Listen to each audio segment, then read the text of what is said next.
Hey friends, so glad that you're here for another episode of Elevate with Erica. It is May, woohoo! Or at least when you're listening to this. It's actually April 28th when I'm recording, but I feel that spring energy and the change in pace that comes with it. It's like a fresh perspective, a new approach, right? That's a little hint at what we are going to get into today. But first, I have a confession to make with you. My listeners, my YouTube subscribers, there's something about me that I've shared before, good or bad or both. I don't have many things about myself that I am afraid to talk about. I wasn't raised actually to put all of my business out there. In fact, I was raised mostly opposite of that, but here I am with a podcast and living in my social media stories. And I share my life for connection. And I think one of the coolest human experiences is connection. And in order to create a genuine connection, you have to be willing to be open, vulnerable, and let others in to see who you really are. So back to my confession. I haven't been choosing my marriage. I have not been choosing my husband. For nearly the past 2 years, maybe more, I have felt more disconnected from my husband than ever in our relationship. We've been together almost 9 years. Just for reference, I do remember some very key moments in the past couple of years that were points in which I started to take some steps back away from him. That's actually really uncomfortable for me to say out loud. It's something I'm very aware of, but it's constantly just bouncing around in my mind. And it's different to actually give it a voice like I am today and say to you guys that I have not been choosing my husband. Now, let me explain to you what I mean by that. I posted a reel on my Instagram this past week, and surprisingly, well, it was to my surprise anyway, it was received pretty well.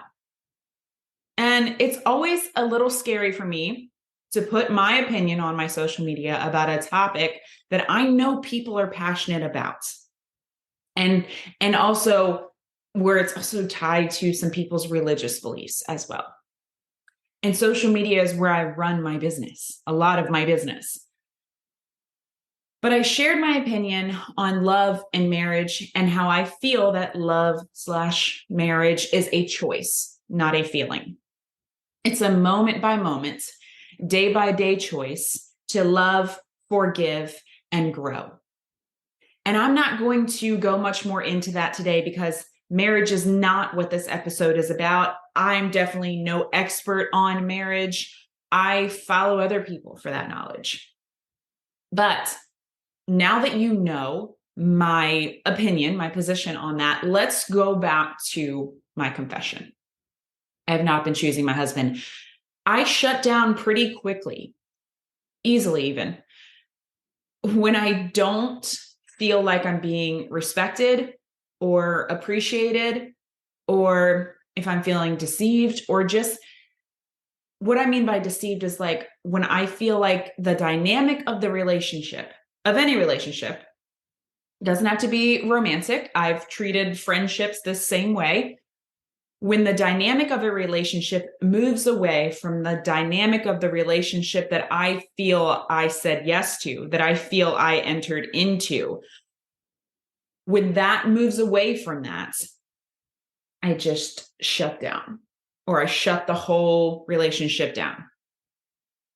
I was broken up with once in my life. It was my first boyfriend. It was only in 9th grade, you guys, but that was my first heartbreak. Like, I created the CD with the songs on it and gave it to him to express my love, to try to get him to take me back. I'm showing my age here, but I've never been broken up with since.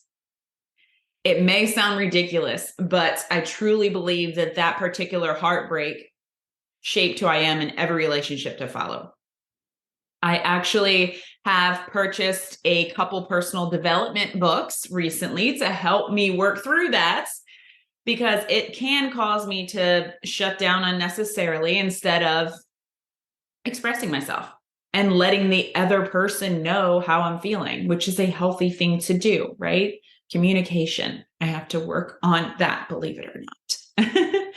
Definitely something I want to work on, but I am sure I'll have more episodes on all of that in the future as I get diving into those books and sharing that journey with you guys. So there were key moments for me over the past couple years where I started to shut down in my marriage. Instead of trying to work on things, I made a choice to stop prioritizing my marriage. I made a choice to stop choosing my husband because I felt like he wasn't choosing me. And let me emphasize, I felt like his actions, his words made me feel like he had stopped choosing me. I didn't feel like a priority. I didn't feel valued. I didn't feel appreciated. And rather than communicate that in a healthy way, I just said, okay, I see where you're at. I see your hand, and I'm just going to fold. I'm not even playing this game with you. And then at which point I really dove into my work. I love what I do. So it's something easy for me to get lost in. And if I didn't have kids, I would probably work an unhealthy amount of hours. And do you know what happened when I dove into my work? Things got worse in my marriage. I started to seek things that were proof that I had made the right choice to justify not choosing my husband anymore. Like over the smallest things. See, there's more proof he doesn't love me. There's more proof he doesn't appreciate me. There's more proof he isn't attracted to me anymore. My pockets were full of proof because I sought after it. But I came across a piece of knowledge that made me stop and think, wait, am I choosing to have a crappy marriage? On our health and wellness platform, we have a new mindset masterclass that drops monthly. And this month's class is called The Good Life. In that class, I heard that a good life is an approach. We are not promised anything. And while I believe that I have been proving to myself for the past few years, as I left a job that felt soul sucking to me and started pursuing something unconventional, working to make my dreams a reality, while I've been proving to myself that a good life, when it comes to career, purpose, finances, is an approach, and we aren't promised that just because we get the title or the paycheck or the benefits or the office with a view. I wasn't applying that same way of thinking. I wasn't using that same approach to the relationships in my life. And for whatever reason, when I heard that particular day, a good life is an approach, I thought, do I have a good life? Would I say that I had a good life? And immediately my mind went to what wasn't good in my life, and that my relationship with my husband, my lack of connection with my husband, is the part that stood out as not being good. So if you ask yourself that question, I believe your mind will pretty quickly go to what isn't good, right? It's that first thing that pops up, because after that, you're going to try to quiet it down, right? But you can't lie to yourself on this one. Maybe for you, you'll think of how you don't feel well, a lack of energy, health problems from lack of exercise or proper nutrition, or maybe career will come up for you because you don't feel excited about what you do or feel like you're making an impact, like you have a purpose. Or maybe a relationship will come up in your life. Doesn't have to be romantic, right? Or it can be a lack of relationships. For most of us, something will come up. Now, whether we deny it and tell ourselves, oh, it's not that bad, people have it worse, at least this or that, well, that's just you actively choosing not to work on those things. Like I was actively choosing not to work on my marriage. But then I couldn't honestly say that I had a good life. So I was hurting myself. I'm working so hard to make my dream business a reality. And I can't even say I have a good life because I've got this one big area that I'm not choosing to work on. Like, what the hell, Erica? Get in or get out, girlfriend. Either end the marriage so that you give yourself the opportunity for a better connection, or work on this connection.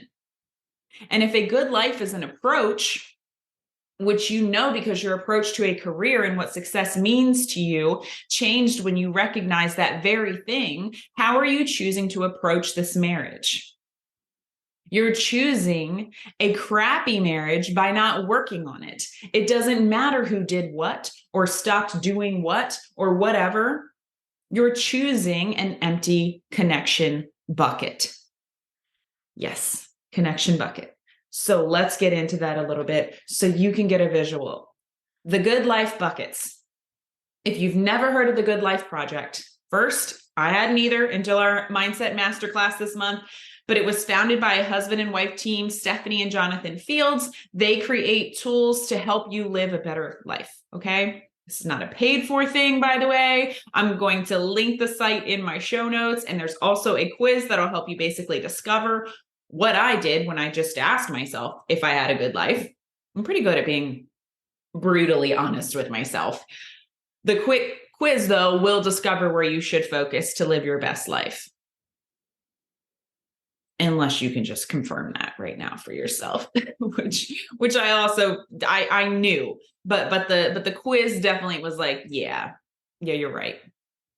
So there are 3 buckets that basically highlight what really matters. What 3 things, when given attention to, can still allow you to have a good life, even when times are hard, right? Because this doesn't mean that like once these good life buckets are full, like life is just easy breezy. But it means that when these things are given attention to, even when life gets challenging, you can still say, I have a good life. Those 3 buckets are vitality. And think of this one as the state of you, mind and body, okay? Connection, also self-explanatory, connection with yourself and others, and contribution. This is where you feel like you have a purpose or are making an impact. When they are all totally full, life is extraordinary. When any given one is empty, which is where I was nearing, it doesn't matter how full the other 2 are. You've got this big gray area. Your joy, the seeds you're planting in the other areas can't even fully blossom because you know the truth. You feel the weight of that emptiness, if you will. When thinking about these buckets, I imagine that the weight of an empty bucket is heavier than the weight of a full bucket. So here's a few things.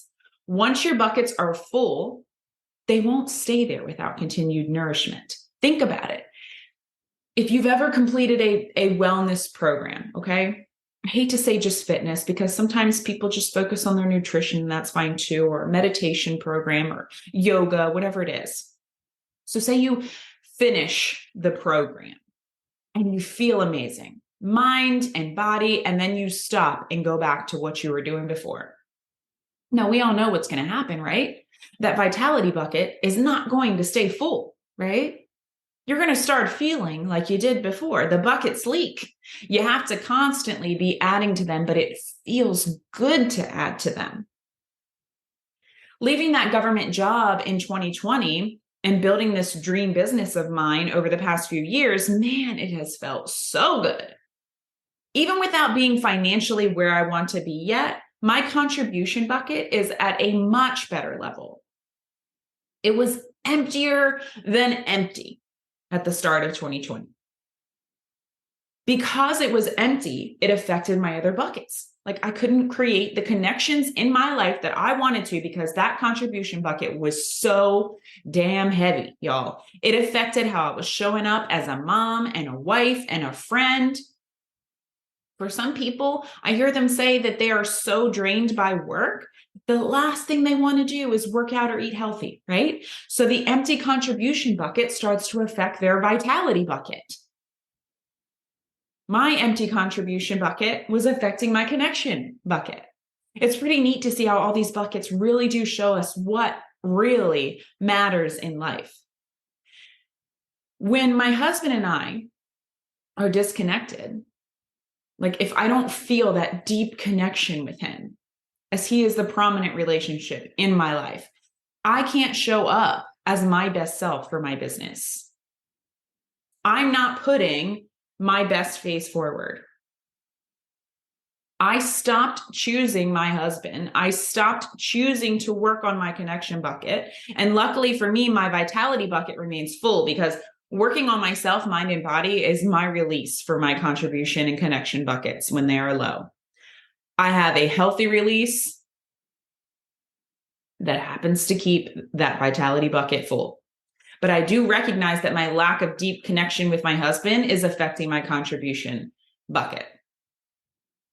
When I asked myself, do I have a good life? I knew immediately that I was basically working against myself. Light bulb moment. The good life is an approach. I was approaching my marriage with the expectation that it would always be this stable thing. And the truth is, people are not stable. We aren't. We are a mix of emotions and life experiences, and we are growing, living things. We are constantly evolving. And by stepping back from my marriage, every time it felt unstable, like I had done in other relationships in the past, I was making it more unstable. Now, let me clarify something here. I'm not saying force a relationship that isn't meant to be, that has run its course, that isn't healthy, that is keeping you from living the life you desire. If that's the case, remove it. I'm also not saying that you should be the only one working on the relationship all the time. But what I am saying is that a relationship ebbs and flows, and it'll rarely ever feel 50-50. You each will have moments where one is giving a little more than the other, and that's what makes it a beautiful partnership, right? To know that you can lean on one another when you need it, to know they got you. But I realized in not choosing my husband, when he was at what I considered 40%, in me not coming back in with that 60%, but instead going back to about 30, I wasn't actively choosing to nourish that bucket. And that's up to me. That's my connection bucket, not my husband's. What could I have done? And what am I choosing to do now that I recognize this? I'm choosing to start choosing my husband again by engaging, listening, putting the phone down, asking him questions, letting him know I'm here, I'm open, and that you are a priority to me. I'm choosing to connect. His connection bucket may never have felt even close to empty, right? This is on me. So let me ask you something. If for you, you know that you have another bucket that's empty, either by taking the quiz, which I recommend, or you just know, what are you choosing that's keeping that bucket from overrunning with water? And I think we've talked enough about the connection bucket with my own confession that you could apply that to any relationship or lack of relationships, keeping that bucket from being full. So let's talk about the vitality bucket. And I feel like some of you are like, ah, shit, she's going to tell me to eat better and work out. I'm actually not going to do that. I don't want to know what you're not choosing. You already know those things. That just requires you being real with yourself. What was the light bulb moment for me in this process? It was realizing what I was choosing. It's where we face our own choices. We call ourselves out. We take accountability. It's where we turn that finger towards ourselves, right? What are you choosing that's keeping the vitality bucket empty? Remember, the vitality bucket is the state of your mind and body. So what are you choosing that's keeping those things from feeling good? Are you choosing to follow negative people on social media? Are you choosing to watch things that make you think the world is all bad? Are you more sedentary than you are active? Are you choosing soda over water? Are you choosing to eat out for lunch every day? Get honest about what you're choosing. And let's talk about your contribution bucket. If that's the empty one for you, oh, I knew I hated my job. I knew it was leaving me like the shell of a human at the end of the day. I was in a place where I couldn't be all of who I am, and I didn't have a place to make an impact where I felt like I could be either, even outside of work. I chose to stay in that space for too many years. But now that I'm out of that situation, I've found a career that allows me to feel alive, fulfilled. I always reference a song by Luke Combs, and I know I have on this show before too. I'd be doing this if I wasn't doing this. Meaning, even if I wasn't paid for what I do, I'd still be a partner with the body company.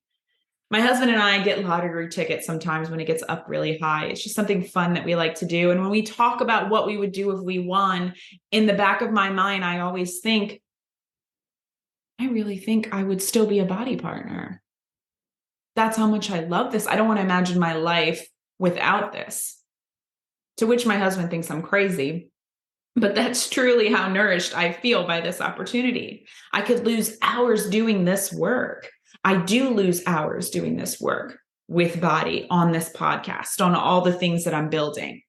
Now, I'm not saying this type of fulfillment needs to be from your primary source of income. What you're doing to fill your contribution bucket doesn't even need to pay you. It's not about that. It just happens to be that mine does. But maybe it's volunteering. Maybe it's a side passion project. Maybe it's your role as a parent. If your contribution bucket is the lacking bucket, what are you choosing that's keeping it that low? Are you choosing Netflix over taking the course that you need to do something that you love? Are you choosing to remain in the job sucking the life out of you instead of being willing to be a beginner at something or somewhere else? Are you choosing not to paint or woodwork or pursue that talent that you have because you're worried others will think it's stupid or no one will like it?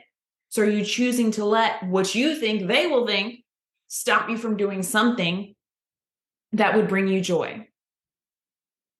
What I'm really hoping to do with this episode is to help you realize where you're keeping yourself stuck. And you may be thinking, okay, I get it. I know what I'm choosing that's keeping me stuck, but I don't have time to fix it. I don't have time to change it. But here's what I can promise you. When you work to nourish all of those buckets, it will impact your entire life. When any one of those buckets is running on E, it's draining your energy in the day to day. It's sucking the water out from the other buckets too. Is everything that's taking your time right now really worth you sacrificing your own good life? Take the quiz, recognize what bucket needs your attention, check out some of the articles on the Good Life Project website in the show notes that will give you some ideas on how to nourish each bucket. If you're one of my clients also on the body platform already, then you must head over to the April Mindset Masterclass and check out the Good Life content. If you want to join our wellness platform that combines fitness, nutrition, and mindset to help you live your best life, I'll drop that link in the show notes as well. But acknowledge your low bucket. Get honest about what you're choosing that's keeping it low. And commit to one thing today that nourishes that bucket. It's no one else's responsibility. Take accountability. Go build your good life. Until next episode, friends. I have to tell you guys about a new meat delivery subscription service I'm using. ButcherBox delivers high-quality meat you can trust right to your front door. I'm talking free-range organic chicken, humanely raised pork, 100% grass-fed and grass-finished beef, and wild-caught seafood, so you can feel good about what you're eating, but also the taste and the quality are amazing. Click the link in my show notes to grab your first ButcherBox.